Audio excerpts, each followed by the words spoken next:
Sicilian never came back. I always appreciate when I follow a boring speaker. This makes it easier for me. My name is Bob Gangi. I'm director of PROP, the Police Reform Organizing Project. It's based at the Urban Justice Center. I want to thank Senator Sampson, Senator Montgomery, Assemblywoman Gibson. I forget his name.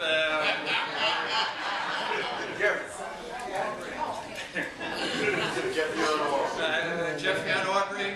I used to be the director of the Correctional Association, and Jeff Aubrey was on it once every other year, at least during my 30 years. So, 15 times he received an honor from the Correctional Association. He was complaining to me the other night because he hasn't been on it since I left. So I'll talk to the people there. The PROP is the Police Reform Organizing Project. It focuses on abusive police practices by the NYPD. So we at PROP are not focused on re-entry. We're focused on what might be called pre-entry, following Senator Sampson's remark and Assemblywoman Gibson's remark about prevention rather than detention. And we are basically an organizing advocacy project. We are not providing services. We are trying to build a political movement in New York City to put pressure on the political leaders and the office holders in New York City to enact sweeping changes in the way the NYPD carries out its business. There are a number of people in the audience who we have connected with one way or the other. See Larry White, Eddie Ellis, Jazz Hayden, the people from Stop, and Frisk, Jess and Jesse, Fred Newton, who works with us at the Police Reform Organizing Project. There's a movement building in New York City, and some of the state legislators recently, I think it was, I might get the names wrong, Senator Parker and Assemblyman Kamara just put forward legislation to establish an outside independent agency to monitor the policy and practices of the NYPD. That's a critical change in policy that's needed in New York State. The reason why I think it's important to focus on police practices in connection with the issue of recidivism, because police practices, and this may seem like a dramatic statement, in part create criminals. Police practices in New York City have served to criminalize hundreds of thousands, perhaps millions of people, mainly low-income black and brown men, but not only low-income black and brown men. If you're concerned about recidivism, you got to be concerned about the cops. You got to be concerned with what they do when they pick up someone who might have an outstanding warrant from 5 years ago because they were driving without a license. That person gets locked up again. Jazz Hayden can tell you about the harassment he has experienced recently on the part of the NYPD. The NYPD, because of the quota system, every day is giving out summonses and arresting people who have done nothing wrong. Literally, it's not even, I'm not talking about arresting and giving summons to people who've done some minor infraction that doesn't rise to the level of crime. People who've done nothing wrong. And I think there are many, looking at the audience, my guess is many of you are aware of this and are experiencing it yourselves. We at PROP talk frequently to young African American and Latino men who live in New York City, and we hear the stories over and over again. Walk into the grocery store, I get stopped, I get frisked, I get treated rudely, I get a summons for I don't know what. Standing in front of my building, where I live, I get a summons for trespass.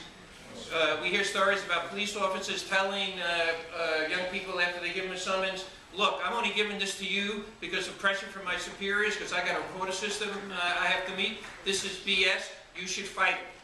I think all of us are aware of Stop and Frisk. The numbers came out early this week about Stop and Frisk. 684,000 Stop and Frisk in 1 year in New York City. That is 1,900 a day. That's 1,900 Stop and Frisks a day, and I think we all know most of those Stop and Frisks do not result in arrest, less than 5%. So you got 684,000 Stop and Frisks. You're not counting over 400,000 arrests the cops make in New York City. You're not counting the nearly 1 million summonses the cops give out in New York City in a given year for minor, again, acts. They're not even riding your bicycle on the sidewalk, selling umbrellas, selling flowers on the street. People in New York City are arrested and locked up for those so-called offenses. And the focus hits, these harsh aggressive practices hit not just low-income black and brown men, and not just the low-income communities of color.